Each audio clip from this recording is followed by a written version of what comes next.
Content creator ও অভিনেত্রী কারিনা কাইসারের মরদেহ দেশে পৌঁছেছে।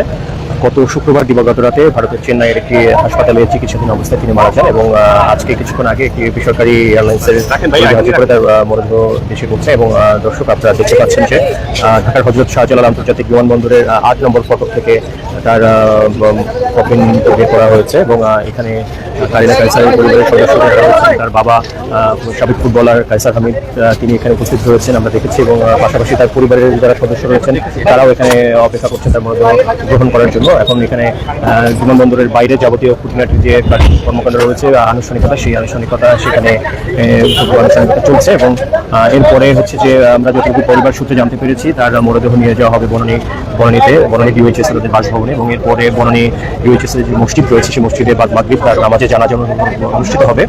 আমরা আরও যেটি জানতে পেরেছি যে এরপরে হচ্ছে বনানীতে আরেকটি নামাজে জানাজা হবে। এরপরে পরিবার আমাদেরকে যতটুকু জানিয়েছে, রাত 10টার দিকে কারিনা কাইসারের মরদেহ ঢাকার কেন্দ্রীয় শহীদ মিনারে নিয়ে যাওয়ার কথা রয়েছে। এবং এরপরে আগামীকাল সকালে তার আরও একটি নামাজে জানাজা হওয়ার কথা রয়েছে, যেটি মুন্সিগঞ্জের আব্দুল্লাহপুরে তার মায়ের মসজিদের জন্য একটি জায়গা বরাদ্দ রয়েছে, সেই মসজিদের পাশে তার মরদেহ স্থাপন করা হবে, এমনটি আমরা জানতে পেরেছি। এবং দর্শক, এই মুহূর্তে যারা প্রথম আলোর সঙ্গে যোগ দিয়েছেন তাদেরকে জানিয়ে রাখছি যে গত সোমবারে কারিনা কাইসারকে উন্নত চিকিৎসার জন্য একটি এয়ার অ্যাম্বুলেন্সে করে ভারতের চেন্নাইয়ে নিয়ে যাওয়া হয়। এবং সেখানে চিকিৎসাধীন অবস্থায় গত শুক্রবার দিবাগত রাতে অর্থাৎ বাংলাদেশ সময় শনিবারে তিনি মারা যান। আমরা পরিবার সূত্রে জানতে পেরেছি যে তিনি প্রথমে বাংলাদেশে বসে জ্বরে আক্রান্ত হয়েছিলেন এবং এরপরে হচ্ছে যে তার শারীরিক অবস্থার অবনতি হলে ঢাকার একটি বেসরকারি হাসপাতালে তাকে ভর্তি করা হয়। সেখানে তার লিভার ফেলিওর ধরা পড়ে এবং লিভার ফেলিওর ধরা পড়ার পরে তার শারীরিক অবস্থার আরও অবনতি হলে সেখান থেকে তাকে আইসিইউতে রাখা হয় এবং আইসিইউ থেকে তাকে লাইফ সাপোর্টে নেওয়া হয়। দর্শক, আমরা দেখতে পাচ্ছি যে এখানে কারিনা কাইসারের বাবা সাবেক ফুটবলার কাইসার হামিদ মরদেহ গ্রহণ করছেন। এখানে তার পরিবারের অন্যান্য সদস্যরাও রয়েছেন যারা তার মরদেহ এখানে গ্রহণ করার জন্য এসেছেন ঢাকার হযরত শাহজালাল আন্তর্জাতিক বিমানবন্দরে। এবং তার মরদেহ এখান থেকে আমরা যেটি জানতে পেরেছি যে পরিবারের সূত্রে পরিবার জানিয়েছে, এখান থেকে তার মরদেহ বনানী ডিওএইচএসে নিয়ে যাওয়া হবে। সেখানে বাদ মাগরিব নামাজে জানাজা অনুষ্ঠিত হবে এবং এরপরে হচ্ছে আরও একটি জানাজা হবে।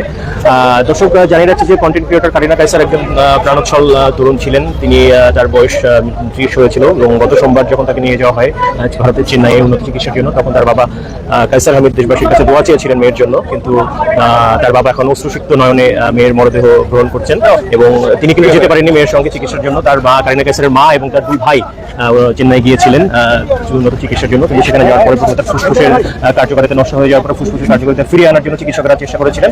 এরপরে তার লিভার ট্রান্সপ্লান্ট করার কথা ছিল, কিন্তু সেটি উন্নত চিকিৎসা যাবতীয় কার্যক্রম শেষ হওয়ার আগে তিনি মারা যান। এবং আজকে তার মরদেহ নিয়ে আসা হলো দেশের মাটিতে। এবং এখানে কিন্তু আমরা দেখেছি যে বিকেল থেকেই এখানে গণমাধ্যম কর্মীরা যারা রয়েছেন তারা এখানে ভিড় করেছেন এবং কারিনা কাইসারের যারা পরিবারের সদস্য রয়েছেন তাদেরকেও আমরা দেখেছি যে তারা এখানে অপেক্ষা করছিলেন তার কফিনটি গ্রহণ করার জন্য। এবং আমরা সামাজিক যোগাযোগ মাধ্যমেও দেখেছি যে কারিনা কাইসারের মৃত্যুর পর অনেকেই শোক জানিয়েছেন। তার যারা শুভাকাঙ্ক্ষী ছিলেন, তার সহকর্মী ছিলেন, তিনি কিন্তু কন্টেন্ট ক্রিয়েটরের পাশাপাশি চিত্রনাট্য লিখতেন এবং হচ্ছে বিভিন্ন ওয়েব সিরিজে অভিনয় করতেন। তার কিছু ওয়েব সিরিজ অপেক্ষা ছিল, মুক্তির অপেক্ষা ছিল। তো আমরা একটু কথা বলার চেষ্টা করবো, দেখি যে পরিবারের সদস্যরা কেউ কথা বলেন কিনা। যদি কথা বলেন তাহলে এই মুহূর্তে আসলে এক ধরনের শোক পরিস্থিতি, আসলে তার পরিবারের সদস্যরা একটু কথা বলবেন কিনা সেটি আসলে এখন দেখার বিষয়। তার বাবা দেখতে পাচ্ছেন কাইসার হামিদ, যিনি সাবেক কিংবদন্তি দাবারু রানী হামিদের ছেলে কাইসার হামিদ। বাবা মেয়ের মরদেহ গ্রহণ করেছেন। আসলে সেখানে এই মুহূর্তে বলার ভাষা নেই।